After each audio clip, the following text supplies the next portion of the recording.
Bom dia, terceiro ano. Como vocês estão? Eu espero que estejam todos bem, cumprindo direitinho a quarentena.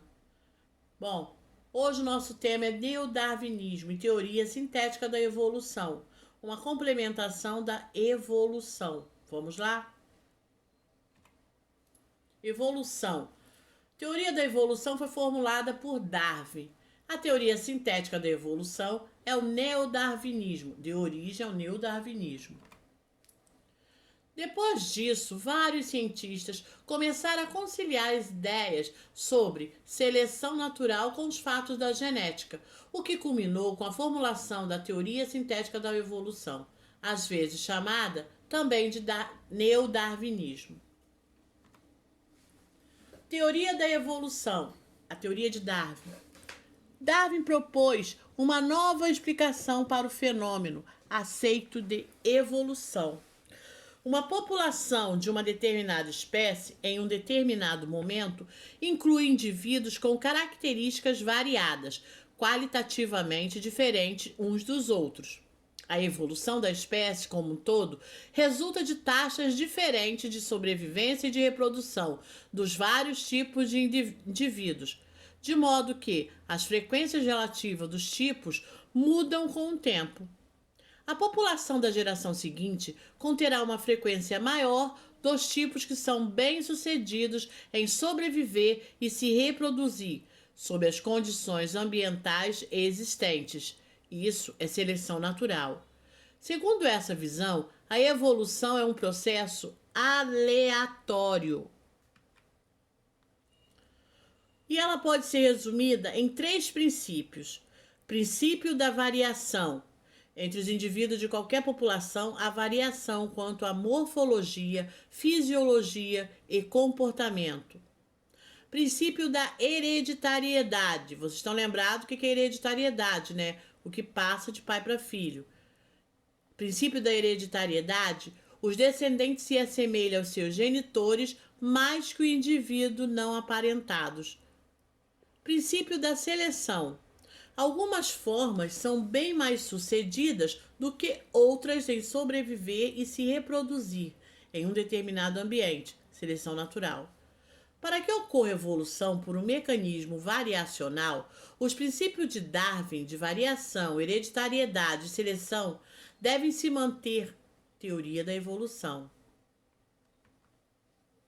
Aqui alguns exemplos, né, da teoria da evolução. Darwin com a sua evolução. Teoria sintética da evolução. Sob o ponto de vista genético, a evolução corresponde a qualquer alteração da frequência elétrica da população, visando torná-la mais adaptada. Variabilidade é a condição básica para que ocorram processos evolutivos. Os fatores que alteram as frequências alélticas das populações são agrupadas no que se denomina teoria sintética da evolução e se fundamentam nos seguintes processos. São três: processo que cria variabilidade, que é a mutação; processo que amplia a variabilidade, a recombinação genética, a hibridação, alteração da estrutura e o número de cromossomos e migração. É isso que vai determinar esse processo. Processo que orienta as populações para maior adaptação. No caso aí, na seleção natural, deriva genética e isolamento reprodutivo. Mutações pontuais ou mutações gênicas são alterações na sequência do DNA de um gene. Vocês estão lembrados que mutação pode ser, alguns tipos podem ser até letais, e eles são as alterações da sequência do DNA de um gene. Ou seja, se a sequência do DNA for alterada, você vai ter aí uma mutação. Substituição de nucleotídeos da região codificante de um gene. Inversões na ordem dos nucleotídeos resultam na codificação de um amino, que é um ácido diferente na cadeia polipeptídica. adição ou deleção de um nucleotídeo na área codificante que pode causar mudança na leitura e produzir uma proteína diferente. Isso pode ocorrer na sequência do DNA. Mutação cromossômica estruturais é o resultado da quebra e reunião de cromossomos. Pode afetar um único gene quando a quebra ocorre numa região codificante, pode causar deleções e duplicações de pequenos segmentos, bem como inversões e translocações de segmentos cromossômicos. Esses rearranjos modificam grupos de ligação dos cromossomos envolvidos. Isso tudo é para que haja os processos que ampliam a variedade. Então, processos que ampliam a variabilidade são mutações, que pode afetar o único gene, pode causar deleções e e esses rearranjos podem modificar esses grupos de ligação dos cromossomos. Processos que levam a maior adaptação. Um deles, a seleção natural, que é um mecanismo direcional não aleatório. Um exemplo disso são essas mariposas aqui, ó. Aqui tá a mariposa, ó, a mariposa. Então, elas se misturam ao meio ambiente, então ela passa despercebida aqui, ó.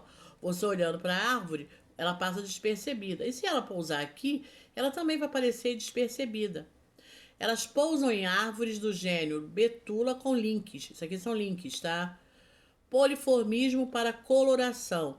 Ela forma típica cor cinza claro, forma carbonária, que é a cor escura. Então ela tem duas formas, tá? É como se fosse uma camuflagem. Os predadores das duas espécies de pássaros, tá? Os pássaros passam aqui e se confundem, não conseguem perceber que aqui tem uma mariposa, tá? E com isso, os predadores dela passam e não percebem que ali tem uma mariposa e não comem ela. Seleção natural. Conforme Darwin já havia proposto, essa teoria considera a população como uma unidade evolutiva. Ou seja, uma população pode ser definida como um grupamento de indivíduos da mesma espécie que ocorre em uma mesma área geográfica, em um mesmo intervalo de tempo. Aqui, ó, alguns exemplos dessa seleção natural, tá? No caso aqui da mariposa e ali a diferença no homem mesmo. Tá lá. Como que era e o homem foi evoluindo até ficar ereto. Princípio de Herd e Wingberg. Criado em 1908 pelo matemático Godfrey Herd e pelo médico William Weinberg, o princípio enfatiza que os fatores evolutivos, tais como seleção natural, mutação, migração e oscilação genética, não atuem sobre uma determinada população, as frequências genéticas e as proporções genótipicas permanecerão constantes. Bom, isso tudo resultou em uma equação e nós vamos estudá-la agora. Segundo o princípio de Herd-Weinberg, quando não há nenhum fator evolutivo atuando em uma população, a frequência dos alelos de dois genótipos permanece constante. Uma população está em equilíbrio, de Herd-Weinberg, quando não está evoluindo. Ou seja, se a população permanece ali do mesmo modo, tá? Ela não está evoluindo, então ela está parada ali, em equilíbrio. Isso significa que a frequência de seus alelos será sempre igual, mantida sempre igual. Se nenhum fator evolutivo ocorrer em uma população, as frequências dos alelos será sempre frequente durante todas as gerações, ou seja, os alelos não mudarão. Uma população está em equilíbrio quando o número de indivíduos é muito grande, infinitamente grande. Acasalamentos são ao acaso, não está sob efeito da seleção natural, não ocorre mutação, não há migração entre populações, ou seja, a população está isolada. Isso tudo faz parte do equilíbrio de Herd-Weinberg. A lei do equilíbrio. A lei do equilíbrio de Erdős-Wegener é uma importante forma de verificar se a seleção natural ou outros fatores evolutivos estão influenciando em uma determinada população. Por meio da equação de Erdős-Wegener, podemos determinar a configuração genética de uma população que não está sofrendo evolução.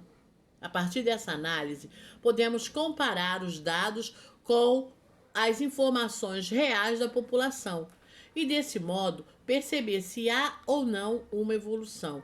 É isso que vai determinar se aquela população está evoluindo, como está, tá? As informações reais disso daí.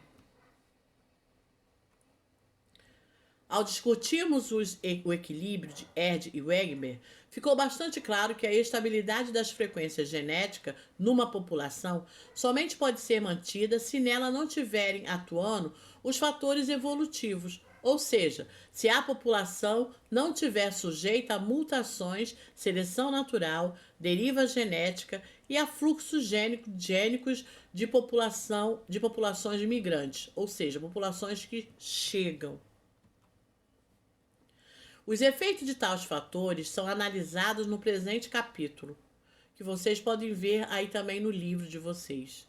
Antes, porém, é necessário salientar que a evolução é definida atualmente como alteração das frequências de alelos pertencente ao conjunto gênico da população estudada.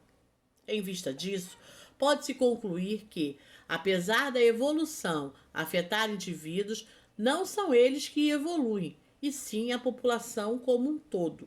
Então não adianta um indivíduo ter essa evolução. É necessário que todos, tá? Os principais fatores evolutivos que atuam sobre o conjunto genético da população podem ser reunidos em duas categorias. A primeira, fatores que tendem a aumentar a variabilidade genética da população, que são a mutação e a permutação, e fatores que atuam sobre a variabilidade genética já estabelecida, que é migração, deriva genética e seleção natural. Esses são os dois fatores evolutivos. Bom, a gente vai ficando por aqui. Vou deixar os exercícios, tá? Para vocês fazerem. Leiam com atenção, leiam o capítulo do livro, anotem todas as dúvidas que surgirem, tá? E não esqueçam, tá? Vamos nos ver lá no Google Classroom, tá? Bom, fiquem por aqui. Tem mais exercícios, tá? Respondam tudo. Só lembrando, é necessário assistir às aulas para responder os exercícios. Fiquem com Deus e até breve.